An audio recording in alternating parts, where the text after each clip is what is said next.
नमस्ते दोस्तों। तो चलिए शुरू करते हैं आज की कक्षा। आज की कक्षा कक्षा 10 के एनएलएच वाले छात्रों के लिए है और साथ ही साथ कक्षा 8 के जो हिंदी वाले छात्र हैं उनके लिए भी है। तो आज हम लोग हिंदी ग्रामर में देखेंगे संवाद लेखक। इसको आपको हिंदी फेयर कॉपी में लिखनी है और इसे याद करना है। साथ ही साथ इस वीडियो को अपने दोस्त के साथ जरूर शेयर कीजिए। तो चलिए शुरू करते हैं और उससे पहले देख लेते हैं आज का संवाद का जो है विषय क्या है। तो विषय है परीक्षा की तैयारी के विषय में छात्र और शिक्षक के बीच संवाद।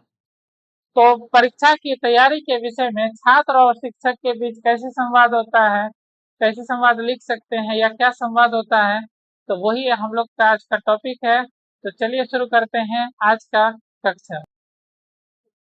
तो विषय है शिक्षक और छात्र के बीच संवाद। तो चलिए शुरू करते हैं।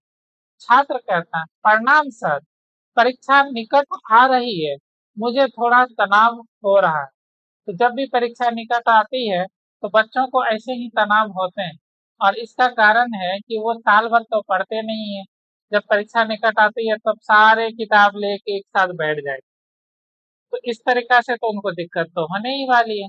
तो इसलिए परीक्षा आने से पहले ही परीक्षा की तैयारी करनी चाहिए। आप जब क्लास में पढ़ रहे हैं उसी समय से आपकी तैयारी ऐसी होनी चाहिए कि अगर कल परीक्षा ले जहाँ तक पढ़ाया गया वहां तक से, तो आप कल परीक्षा दे दें।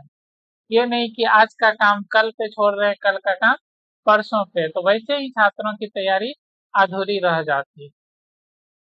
तो फिर शिक्षक कहते हैं, आयुष्मान भव, आयुष्मान भव, घबराओ मत, क्या तुमने अपनी पढ़ाई का टाइम टेबल बनाया? तो क्या आप लोगों ने अपनी पढ़ाई का टाइम टेबल बनाया है? अगर बनाया है तो कमेंट में जरूर बताइएगा आप लोग कब पढ़ते हैं। फिर छात्र कहता है, जी सर, पर कठिन विषयों को कैसे संभालूं समझ नहीं आ रहा। इसके बाद शिक्षक कहते हैं, कठिन विषयों को सुबह के समय पढ़ो और नियमित रूप से नोट्स बनाकर रिवीजन करो। ठीक है, तो आप जो भी कुछ पढ़ रहे हैं उसको रिवीजन करना अत्यंत आवश्यक होता है। बिना रिवीजन के आपको कोई भी चीज याद नहीं रह सकती है। इसके बाद छात्र कहता है, जी सर, मैं आज से ही इस रणनीति का पालन करूंगा, धन्यवाद।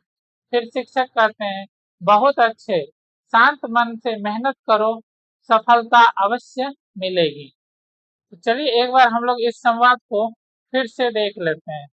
संवाद था परीक्षा की तैयारी को लेकर छात्र और शिक्षक के बीच में संवाद। तो छात्र कहते हैं, छात्र कहता है, प्रणाम सर, परीक्षा निकट आ रही है, मुझे थोड़ा तनाव हो रहा है। तो शिक्षक कहते हैं, आयुष्मान भवा, घबराओ मत, क्या तुमने अपनी पढ़ाई का टाइम टेबल बनाया है? तो छात्र कहता है, जी सर, पर कठिन विषयों को कैसे संभालूं समझ नहीं आ रहा। इसके बाद शिक्षक कहते हैं, कठिन विषयों को सुबह के समय पढ़ो और नियमित रूप से नोट्स बनाकर रिवीजन करो। इसके बाद छात्र कहता है, जी सर, मैं आज से ही इस रणनीति का पालन करूंगा, धन्यवाद। फिर शिक्षक कहते हैं, बहुत अच्छे, शांत मन से मेहनत करो, सफलता अवश्य मिलेगी। तो आज तो देखिए, कभी भी टाइम टेबल के अनुसार अगर कोई पढ़ता है तो उसको सफलता अवश्य मिलती है। समय पे ही हम लोग को सब कुछ करना चाहिए। कब सोना है, कब जगना है, कब पढ़ाई करनी है, कब खेलना है, सब कुछ समय पे होना चाहिए। जितना जरूरी पढ़ना है उतना जरूरी खेलना भी। और जान लीजिए, जो छात्र खेलने में रुचि नहीं रखते हैं, इससे ये साबित होता है कि उसको पढ़ने में भी रुचि नहीं है। यानी जो अच्छे होते हैं तो वो सब चीज में अच्छे होते हैं, पढ़ाई में भी अच्छे होंगे तो खेल कूद में भी अच्छे होंगे। अगर खेल कूद में अच्छे होंगे तो पढ़ाई में भी अच्छे होंगे, क्योंकि वो समय का महत्व समझने लगते हैं। तो आपको भी क्या करना है ना, अपना समय का महत्व समझना है और आपको अपना पढ़ने का टाइम टेबल यानी कि समय सारणी अवश्य बनानी है। यानी कि आपको कब पढ़ना है, कितने घंटे पढ़ना है, कौन सा सब्जेक्ट पढ़ना है और कौन सा सब्जेक्ट आपका कमजोर है। जो सब्जेक्ट कमजोर है उस पर ज्यादा ध्यान देना है, रिवीजन करना अनिवार्य है, सब चीज पे सब पेपर को पढ़ना अनिवार्य है। इसके बाद ही आप एक अच्छे छात्र या आदर्श छात्र बन सकते हैं और आपकी सफलता उसके बाद आपके कदमों में होगी। तो इस वीडियो को अपने दोस्तों के साथ जरूर शेयर करें और आपको ये वीडियो कैसे लगी कमेंट करके जरूर बताएं। तो आज की कक्षा हम लोग यहीं पे समाप्त करते हैं। मिलते हैं अगली कक्षा में। तब तक के लिए आप सभी को जय हिंद।